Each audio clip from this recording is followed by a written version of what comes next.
Good evening, ladies and gentlemen, and welcome once again to NOLA Theater Talk. My name is Alan Smason, and we broadcast, of course, on Monday nights to the NOLA Theater Folk Facebook group, which you can become a member of, or to our theatercriticism.com Facebook page, which we use to promote our reviews over theatercriticism.com, not the theatercriticism.com website itself, and also my own YouTube channel.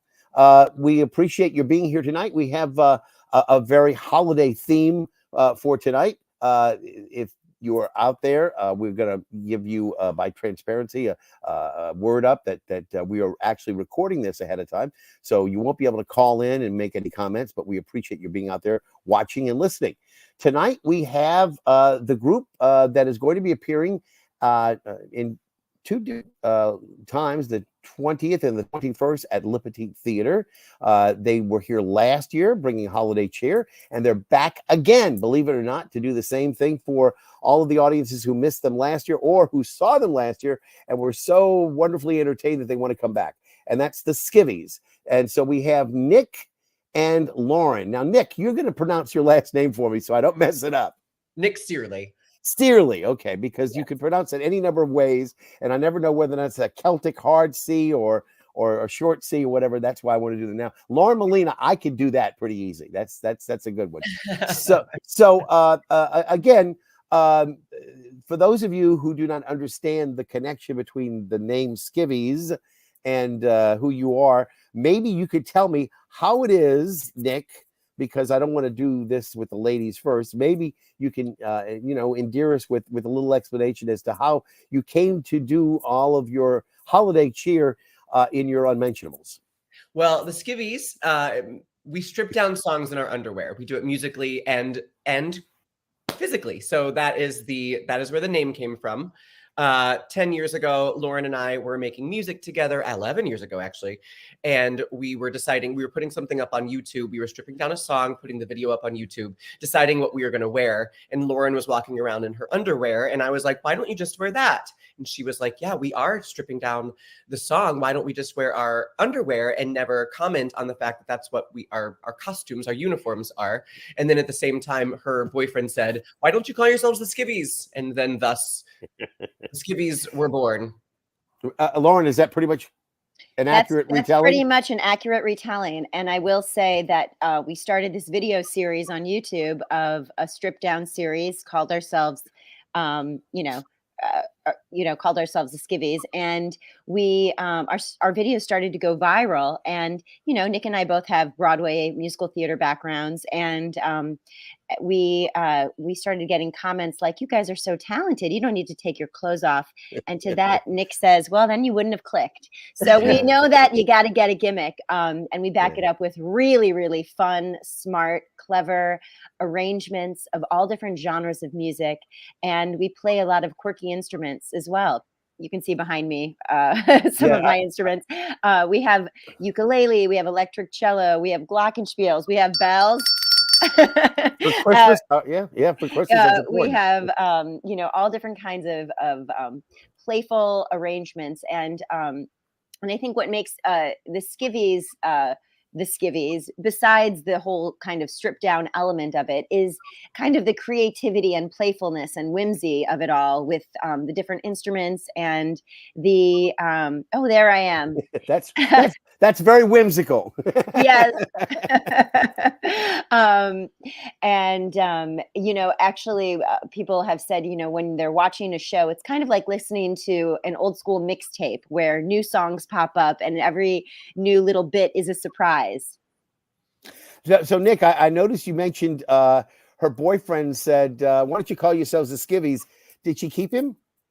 Yes, he's still around. I'm never sure, the way relationships go these days, but that's good. That's he also very nice. Plays in the band quite a bit. His name is Rob, and he's awesome.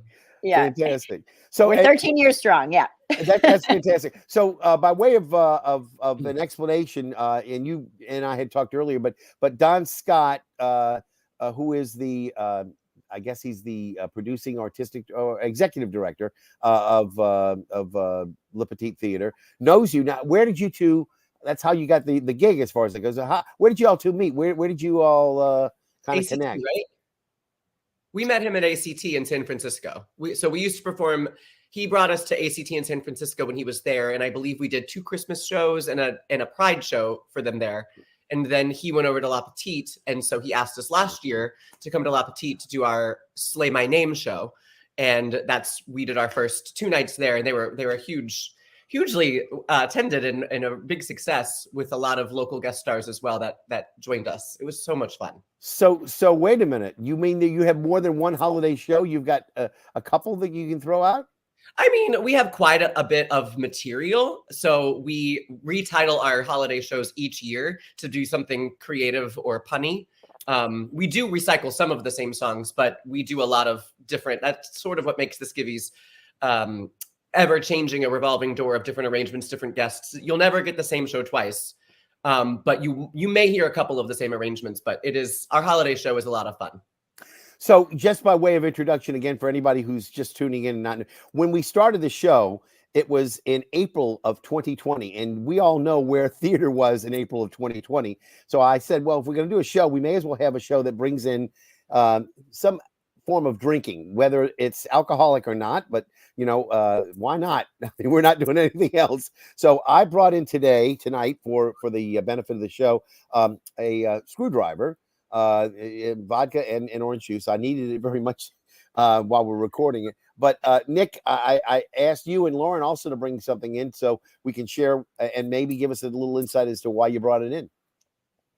I'll go ladies first. Lauren, you go first. Okay, well, this is my drink. So fun fact about me is the first time I got COVID, I've had it twice, I had this weird reaction called parosmia. It's a condition where your sense of smell and taste it misidentifies smells and tastes.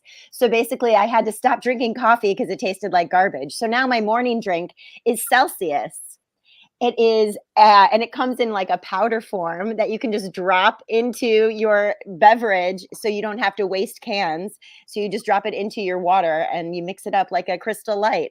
It's a proprietary blend of vitamins and caffeine. Woohoo! So do they have another one for at night called Fahrenheit? Very good, very good. Nick, what did you bring in? I drink a small popcorn-sized cold brew with a shot of espresso and toffee nut syrup that I've chugged so that I'm awake for you. Since it's not there. It's not there. It's not there. It's gone. Well, you can refill if you need to during the course of the show. We appreciate you being with us.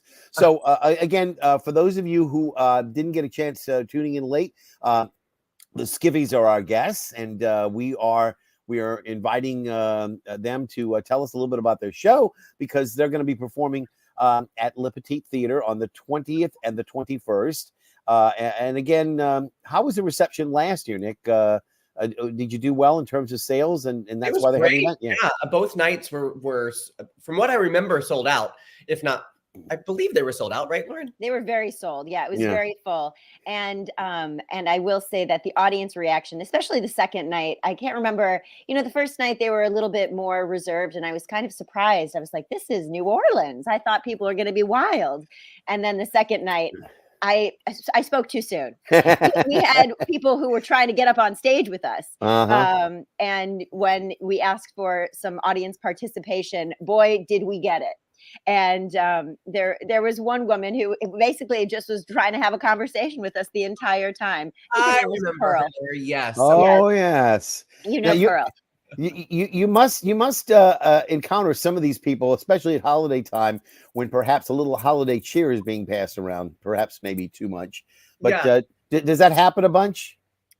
We have had a couple times in holiday season where people have either stumbled drunkenly up onto the stage thinking that the bathroom is on the stage, or people just being very loud with their responses of joy and merriment. Nothing dangerous, but people have shown their merriment in very loud ways at times.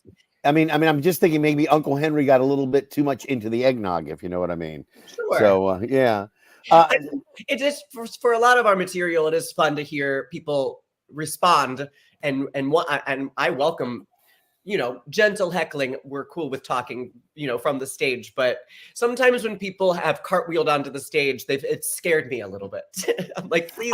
I have not had, I've not had the pleasure of seeing the show. So maybe you could just give me a little bit of background. Do you take original Christmas songs and then skivvyize them, so to speak, or do you take the songs and then as they are and as they're written, and then just sort of play them straight, but play them your own way? I'm trying to get an idea.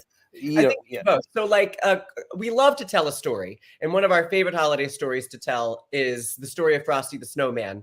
This is one of my favorite moments of our show, because Frosty the Snowman, what a lot of people don't realize about it is that it is, I think La Petite Theater is spelled wrong. Oh, okay. I'll get it. Frosty the Snowman is like one of the saddest Christmas songs, right? Because Frosty dies. So we really focus on the part where Frosty dies. It's a whole journey, of happiness, and then the discovery of melting. And so we sing so it starts with Frosty the Snowman, then it goes into I'll Stop the World and Melt with You. And then,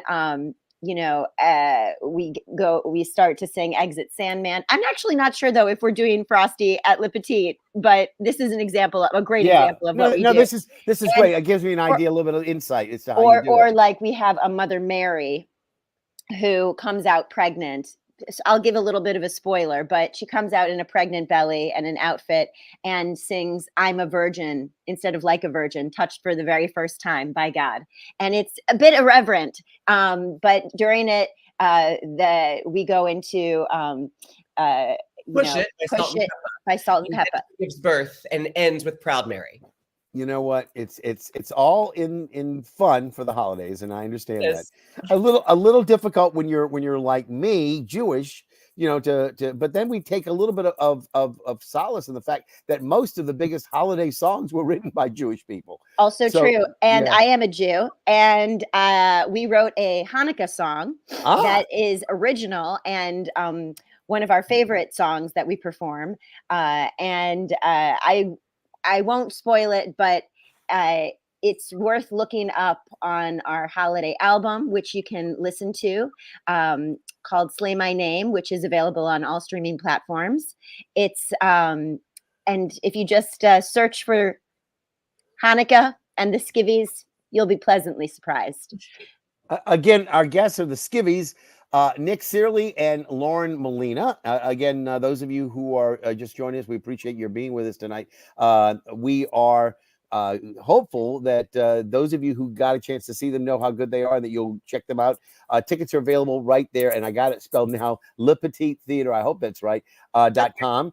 And again, they are selling now, so if you want to get some tickets for the show, that's where you go. And again, the Skivvies, as the name may imply, for those of you who haven't seen them before, they perform in let's say stripped down versions of themselves. So those of you who are going to be going to see the show will get an earful and an eyeful. How about that? So we appreciate that. So Nick, I'm going to ask again, do you do a lot of originals in any way? I mean, do you write your own things that are and if so, can you give me a little bit of insight into what kind of songs they might be? What are the themes that you might be using for some of the originals?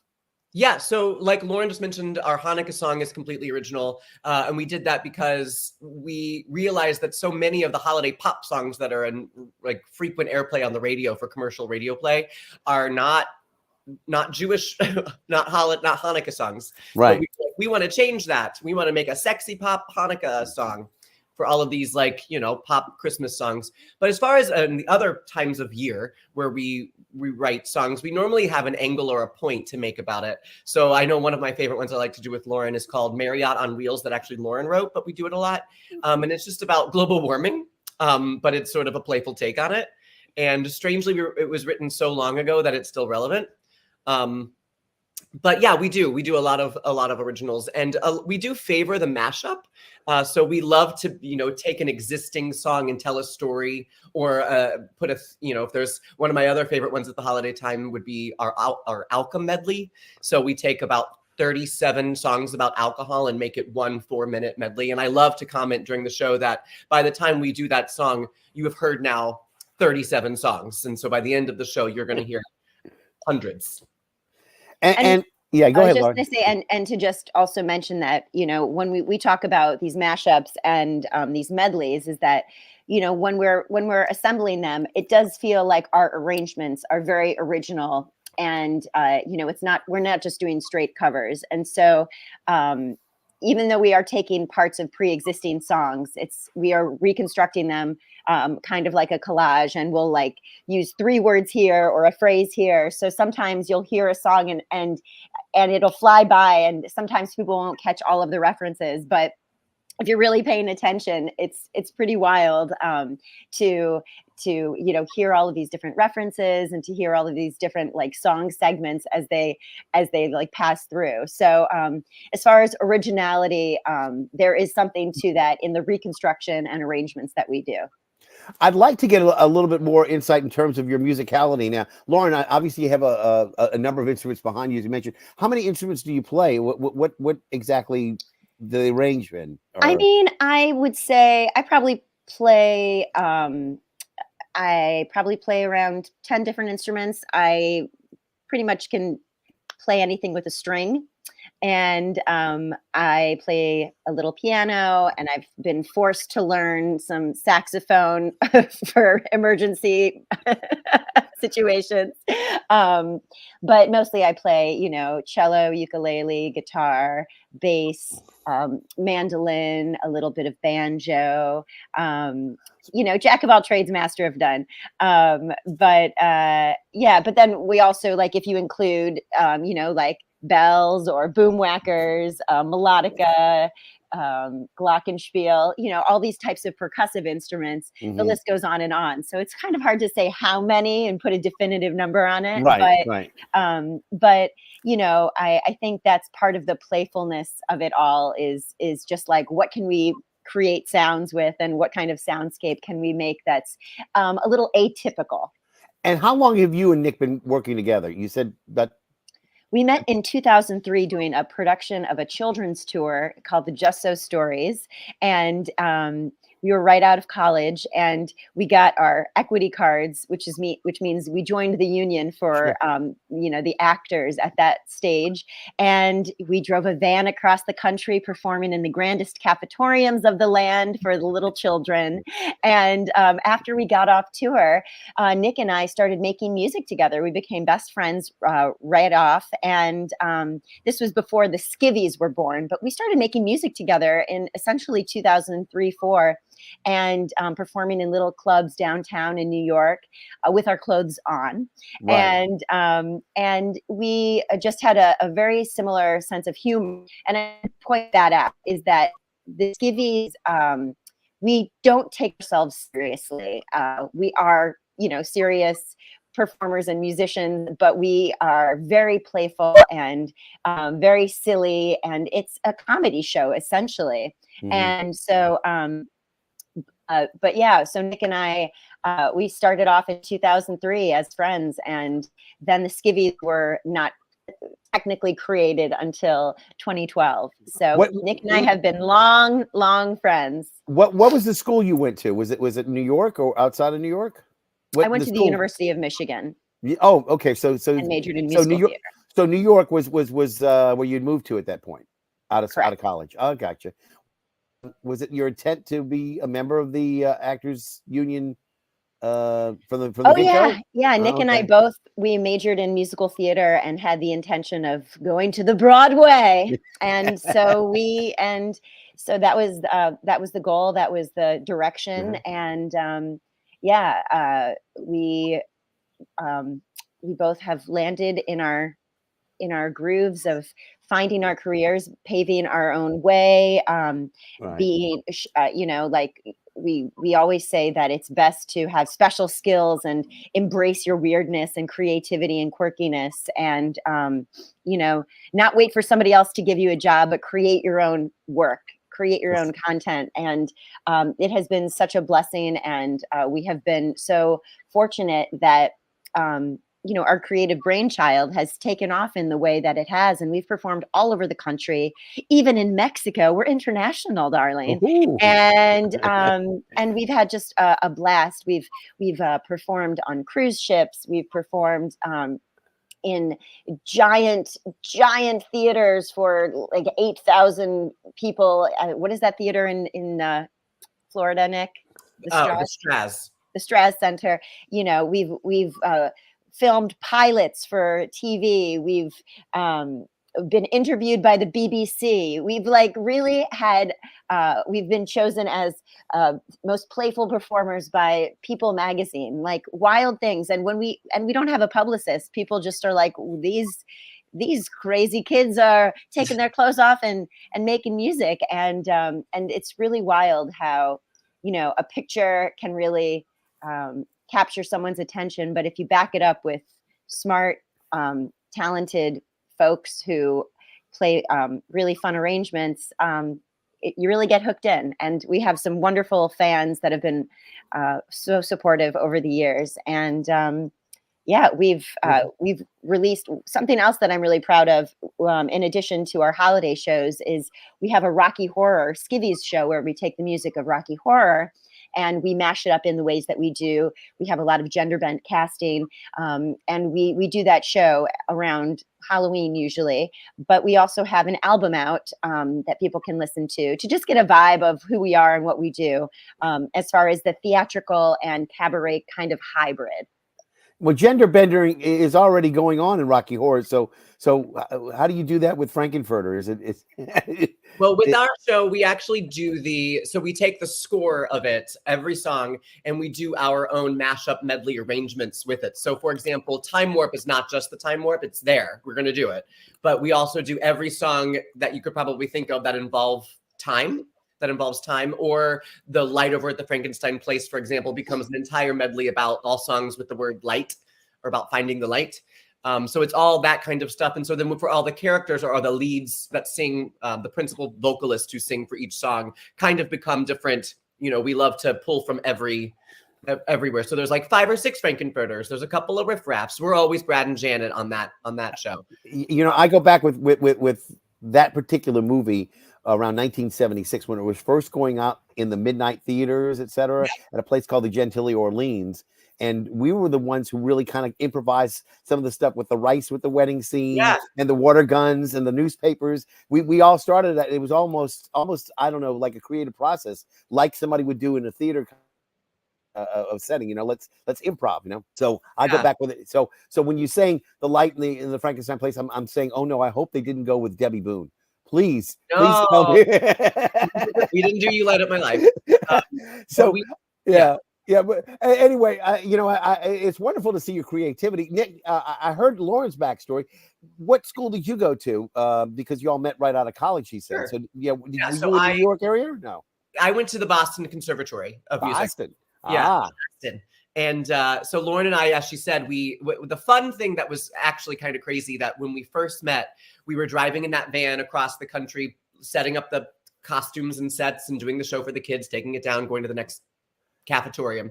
And what's funny is we were getting to know each other in that time. We were like, so how was your school experience, getting to know each other's backgrounds or whatever? And in that time, I know schools still do it, but conservatory programs do showcases at the end of their college when you're a senior, for like agents and casting directors. And I was like, so what did you sing for your college showcase? And Lauren was like, I sang a song called Popcorn from a show called Little by Little. And I was like, you're never going to believe this. I sang Popcorn from Little by Little. Like, of all songs, the most obscure musical theater piece with an obscure duet. We both sang the song, but the opposite. The boy character, she was the girl character. And it's just so crazy because when Lauren says that we have very similar senses of humor, it was just like we actually that year sang the same exact song for our college showcases. And that's wild. Yeah, That is, I mean, I don't know. It feels kind of destiny fated that we should meet. And funny enough, I was supposed to be my first gig out of school was supposed to be performing on a Holland America cruise as a lead singer, and I was flown out to rehearse before getting on the ship, and I was there for 2 weeks, and then I got fired because the girl that I was supposed to replace just decided to extend her contract last minute. So it was no fault of mine, but there's no protection. It's not covered by a union, so they can just willy-nilly let you go whenever they want. So I was let go from this cruise ship contract before it even started. oh, And I was so bummed. And then I get a call from my agent saying, "Hey, you know that show, the Just So stories that you auditioned for? Well, it turns out the girl that booked it booked a Broadway show and you're next in line." So I was able to do that show and get my equity card and meet Nick Searley. So yeah. things all worked out and brought me to Nick. And here we are, And 20 years later.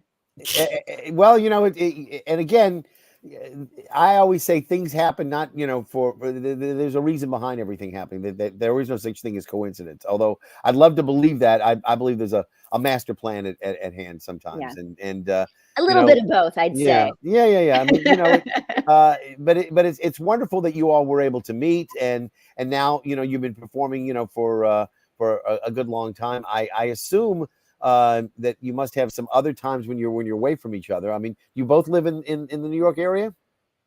Yes. So when you're not performing together, are there other things that you do? Lauren, do you have a day job from time to time too, or? So, Nick and I are both theater actors, and what's wonderful is how we have balanced our skivvies with our theater performances. So, when we are doing theater shows in various cities across the country, what we try to do is look for a theater or a club space that we can bring the skivvies to, and perform. So I'll fly out if Nick is doing a show in Portland, for example, and then we'll try to do a Skivvies show there, or Chicago, or the list goes on and on. But as far as a day job, I don't have a day job. I would say that I've been very fortunate to balance my life with theater, skivvies. I teach voice lessons. I teach master classes. And I also, do random things like like babysit or do recordings for people. I play the cello, and so I, as a recording artist, I have a vocal booth and studio in my house. So I get asked to do stuff like that. But I would say, like, I'm a multi-hyphenate in every sense of that word, and I am grateful that I haven't ever had to like wait tables, but yeah, I have somehow made it in this crazy artist's life, not having a regular job.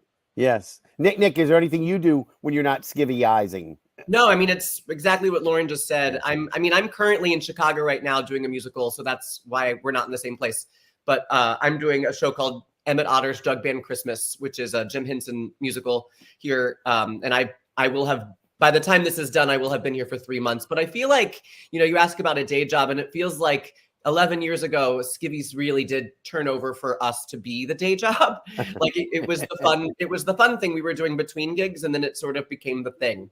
So Yeah, that sort of became the day job that we balance. Well, I appreciate you all being with us again.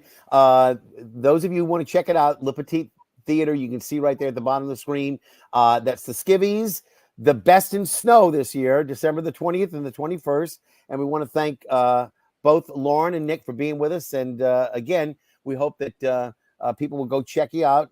Again, those of people who saw it, the sold out shows last year, will probably want to return. So we probably got a step ahead this year. I appreciate you being with me so we can help promote the show. And again, I hope you enjoyed coming down to New Orleans. And I'm going to say goodbye to everybody right now. Just thank everybody for being with us.